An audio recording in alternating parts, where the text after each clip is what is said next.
Part 1. A Journey to Collaboration. Chapter 1. A Troubling Conversation.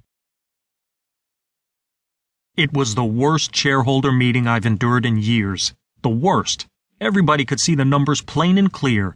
The Primo project produced no profit. No profit. Zero. Zip. None. Jim Camilleri, CEO of Cobalt Incorporated, punctuated the point by slamming his fist on his desk. Dave Oakman, the division head in charge of the Primo project, had never seen his boss this angry before. It was making him nervous. He kept his mouth shut to give Jim time to blow off more steam.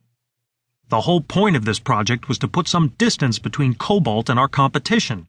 The idea, in case you missed it, was to generate some revenue for capital investments and to reward shareholders. The fundamentals were great. There was absolutely no reason we couldn't have made money on this thing, other than lousy project management. Jim leaned forward and looked Dave in the eye. Can you give me a better reason? What happened here? It's a long story, Jim. Let's hear it. We had departments operating in silos. A lot of people were trying to protect their own interests rather than make the project a success. Why don't you break that down for me, Dave? What are you talking about? Jim's mouth was a straight, grim line. Dave hesitated. Should he tell the truth, or should he bend it? He knew exactly what the problem was. What he didn't know was whether it was safe to divulge. Considering Jim's current mood, telling the whole truth could get him fired. Dave decided he should fudge it, or at least try to. It was what he usually did, and it usually worked. Primo had some great moments, Dave began with an air of confidence, but he knew he was flying by the seat of his pants. Great moments, not from where I'm sitting, Jim said. As you said, the fundamentals of the Primo project were solid. We just encountered some hiccups. Bleeding money is not a case of hiccups. Quit trivializing this. I want some straight answers. Jim's eyes were steely.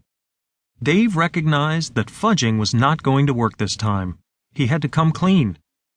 The truth is, Jim, the group didn't really work as a cohesive unit. Rival departments undermined the project. As long as they got their job done on schedule and their department made a profit, they didn't care what happened to Primo. A bead of sweat on Dave's forehead betrayed his uneasiness. Can you be specific? Jim asked. For example, I asked for a few of our newer associates to join the project. They had great energy and ideas, but they kept getting sidelined by the department heads who wanted all the glory. Some of our best people were kept off this project by their own leaders. Dave could hear the desperation in his own voice. Any leaders in particular? Jim asked. Dave thought about Wayne Lundgren, the veteran manager of the Research and Development Department. Just last week, Dave had witnessed Wayne brushing off a helpful suggestion made by Sarah McKenzie, a young engineer in his department. I'd rather not name names, Dave said at last. Besides, it's not the people who are the problem. It's the whole culture around here. The words were out of his mouth before he had weighed them. Now he wondered if he'd said too much. Names don't matter anyway, said Jim impatiently. You were in charge of Primo. You should have fixed it. It's not that simple, Jim. Certain department heads around here have a lot of power, and they don't hesitate to use it to their advantage. You know Cobalt is riddled with politics. Jim shook his head.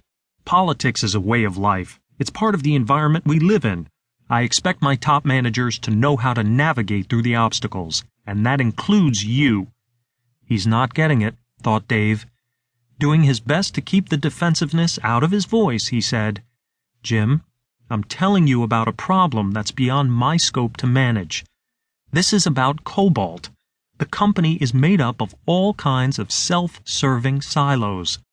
We offer no incentives that encourage people to work together toward organizational goals.